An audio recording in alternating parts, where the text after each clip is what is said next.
ดีพ่อแม่พี่น้องป้องปายเบิดสุคนเนาะ FC ทางช่องบักบูม Channel เนาะมื้อนี้บักบูมก็สิมาตามแนวทางให้พี่น้องเนาะสำหรับหวยลาวพัฒนาเนาะพี่น้องเนาะของงวดวันที่30เนาะส่งท้ายเดือนเมษายนเนาะพี่น้องเนาะก็มาเบิ่งนำกันเนาะพี่น้องว่าสิปังหรือสินั่นเนาะนี่กำลังอัดคลิปอยู่เนาะครับว่าพอใจโทรมาพี่น้องนี่เนาะพี่น้องให้เด่น8 9เนาะแต่ให้เด่นไปที่9เนาะก็มาที่91ตรงๆเลยเนาะพี่น้องเนาะก็ถือว่าปังเนาะพี่น้องเนาะก็ถือว่าปังเนาะ91สายรูดสายวิ่งก็คงสิได้เนาะพี่น้องถ้าไปรูดไปวิ่งเนาะวิ่ง9เนี่ยก็ถือว่าปังเนาะพี่น้องนี่สำหรับแนวทางลาวพัฒนาเขาเนาะก็ถือว่าปังเนาะพี่น้องเนาะไปตัดกันต่อเนาะของงวดวันที่2พฤษภาคมเด้อพี่น้องเด้อบัดนี้91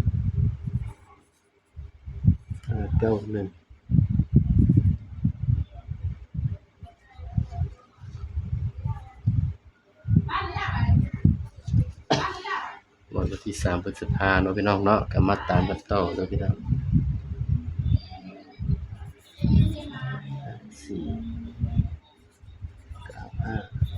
9 5 91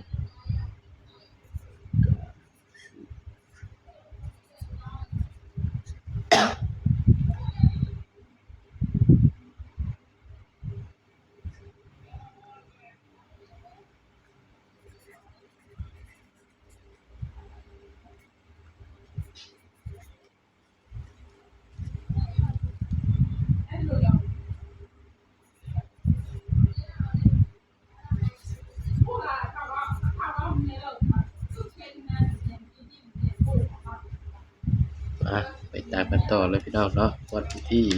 2พฤษภาคมเนาะพี่น้องเนาะสำหรับแนวทางหวยลาวพัฒนาเนาะพี่น้องเนาะก็ตามกันต่อพี่น้องเบิ่งนำกันเนาะสำหรับตัวเด็ดเนาะพี่น้องเนาะวันที่2พฤษภาคมเนาะสำหรับตัวเด็ดเนาะพี่น้องเนาะยังใส่สูตรเก่าเนาะพี่น้องสำหรับเด็ดย้ำว่าตัวเลขก็เป็นเพียงแนวทางเนาะพี่น้องเด้อมีเข้าแล้วก็มีทุดเนาะพี่น้องเนาะสำหรับตัวเด่นเนาะ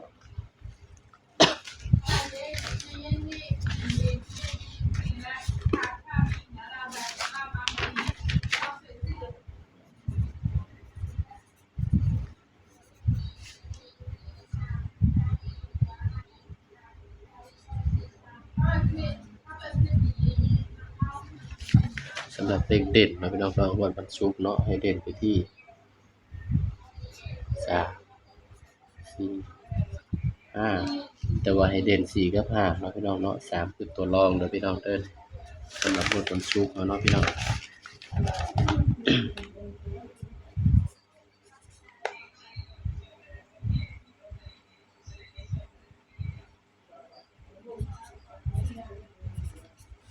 นี่เนาะสำหรับตัวเด่นเนาะพี่น้องเนาะย้ำว่าตัวเลขก็เป็นเพียงแนวทางเนาะพี่น้องเด้อมีเข้าแล้วก็มีหลุดเนาะพี่น้องเนาะเด่น4กับ5เนาะพี่น้องก็มาเบิ่งนำกันเนาะบ่ฮู้จักคู่ให้บาด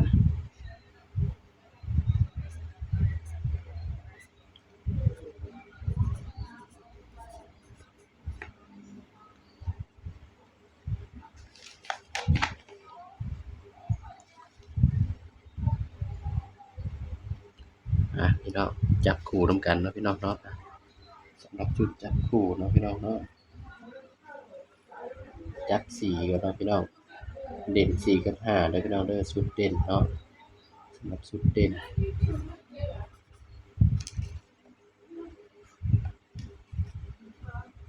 ชุดเด่นก็สิมีอยู่เนาะครับ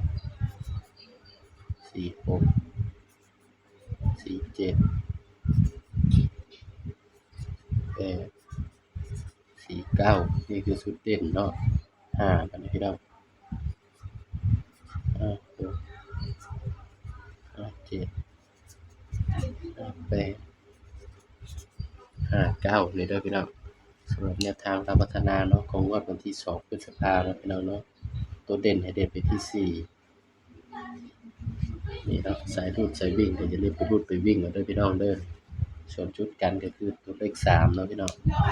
ขอบคุณกสิกันให้คือเลข3เด้อพี่น้องมันก็สิได้หลายเนาะพี่น้องเนาะกันไว้ให้ 36 37 38นะโดยบ่คุ้มขออนุญาตเขียนใหม่เนาะมันบ่งามพี่น้องบ่คุ้มไปเขียนให้ใหม่เนาะพี่น้องเนาะที่นี่มันเขียนบ่งามเนาะพี่น้องนี่สำหรับแนวทางดาวพัฒนาเนาะให้เด่น4กับ5เนาะพี่น้องเนาะสำหรับเด่นให้เด่นไปที่4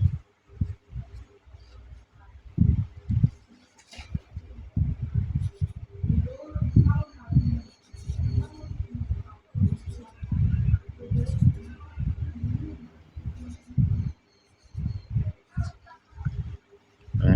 สำหรับ3ตัวเนาะพี่น้องเนาะ940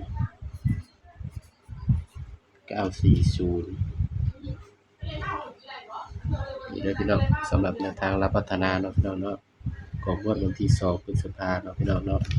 จำว่าตัวเลขก็เป็นเพียงแนวทางนะพี่น้องเด้อมีเข้ามีหลุดเนาะแต่ว่าชื่นชอบแนวทางบ่คุ้มก็